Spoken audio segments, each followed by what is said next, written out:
Hello बच्चों, इस video में करेंगे ये क्लास 6 का चैप्टर नंबर 4 है।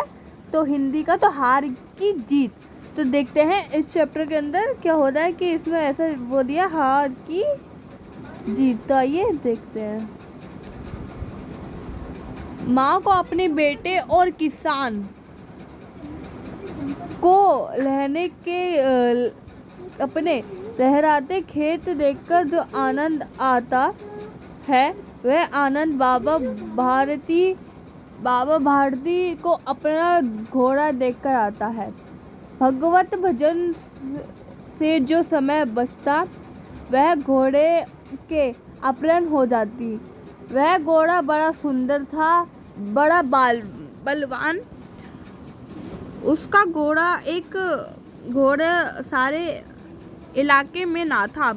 बाबा भारती उसे सुल्तान कहकर पुकारती, अपने हाथ से खराटे करके खुद दाना खिलाती और देख देखकर प्रसन्न होते थे। उन्होंने रुपया, माल, असबाब, जमीन आदि अपना सब कुछ छोड़ दिया। यह तक उन्होंने अपना नगर में जीवन गणना थी। अब गांव से बाहर एक छोटे से मंदिर में रहती हैं और भगवान को भजन करती हैं। मैं सुल्तान के बिना नहीं रह सकूंगा। उन्हें ऐसे भारती सी हो गई थी। वह उन्हें चाल पर लट्टू कहते। ऐसा चलता है कि जैसे मोर घटा को देखकर नाच रहा हो। जब तक संध्या समय सुल्तान पर चढ़कर 8-10 मील का चक्कर ना लगा लेती, उन्हें चैन ना आता।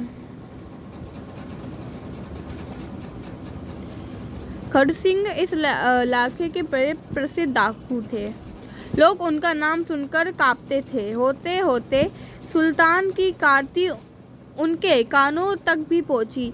उनका हृदय उन्हें देखने के लिए अधीर हो गया। एक दिन वह दोपहर के समय बाबा भारती के पास पहुंचे और नमस्कार करके बैठ गए। बाबा भारती ने पूछा, खंडू सिंह, क्या हाल है? खंडू सिंह ने सिर झुकाकर उत्तर दिया, आपकी दया है। कहो इधर कैसे आ गए?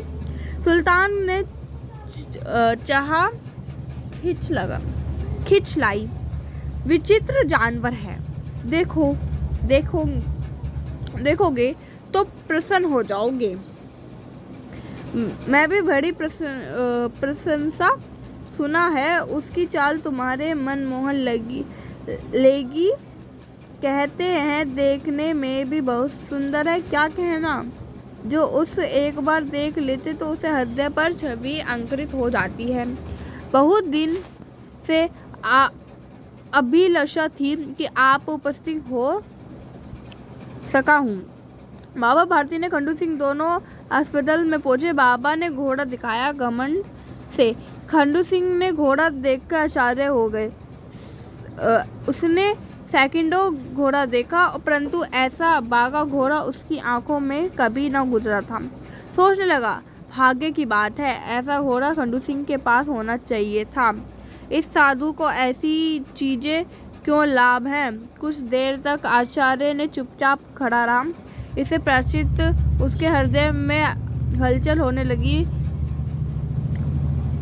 बालकों की सी अधीरता से बोले, परंतु बाबा जी, इसकी चाल न देखी तो क्या? बाबा भारती ने मनुष्य ही थे। अपनी चीज की प्रशंसा दूसरे के मुख से सुनने के लिए उनका हृदय भी अधीर हो गया। घोड़े को खोलकर बाहर लाए और उसकी पीठ पर हाथ फैलाने लगे। एकाएक उछकर सवार हो गए। घोड़ा हवा से बातें कर रहा था। उनकी चाल को देखकर खंडू सिंह की हृदय साँपले। वह डाकू था और जो वस्तु से पसंद आ जाती वह अधिकार समझता। उस पर बाहुबल था। आदमी थे और बेरहमी थे। जाते जाते उसने कहा, बाबा जी, मैं ये घोड़ा आपके पास न रहने दूंगा। बाबा भारती डर गए। उन्होंने रात ही नींद न आती। सारी रात अस्तबल में रखवाली में कटाने लगे। परिश्रम खंडूसन के लगा रहता, परंतु कई मास बीत गए और वह न आया। यह तक कि बाबा भारती कुछ आसवंद हो गए और इस भय की संपूर्ण में भय नहीं मध्य समझने लगे। संध्या का समय था। बाबा भारती सुल्तान की पीठ पर सवार होकर घूमने जा रहे थे।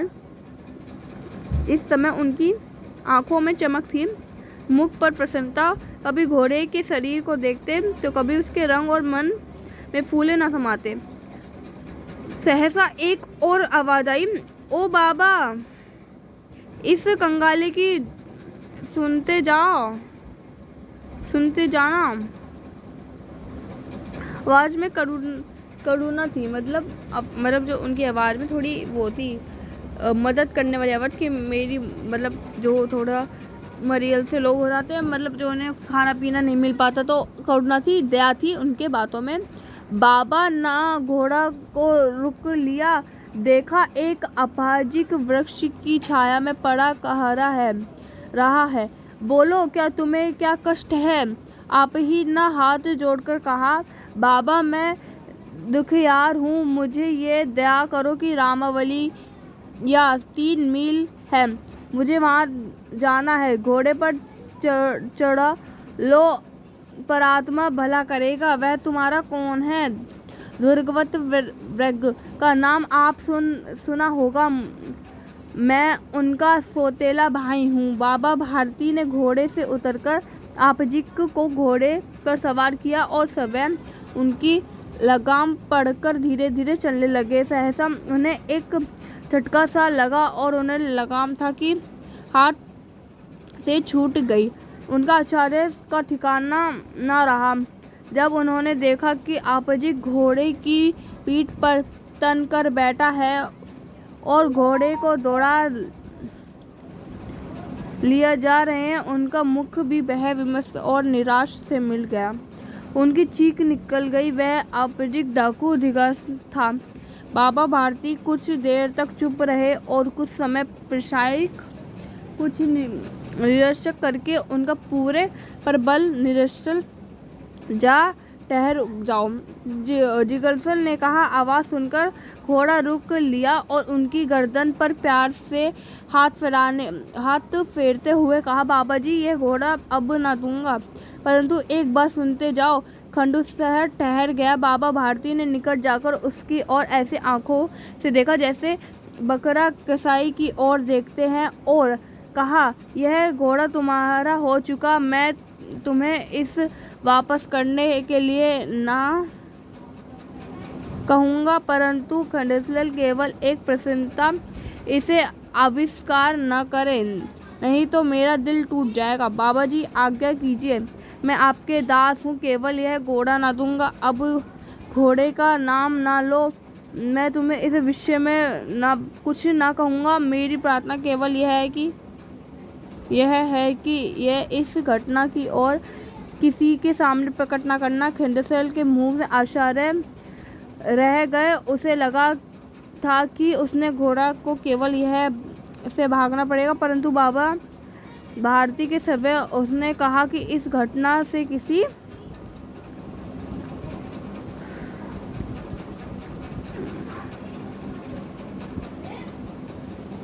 सामने प्रकट न करना।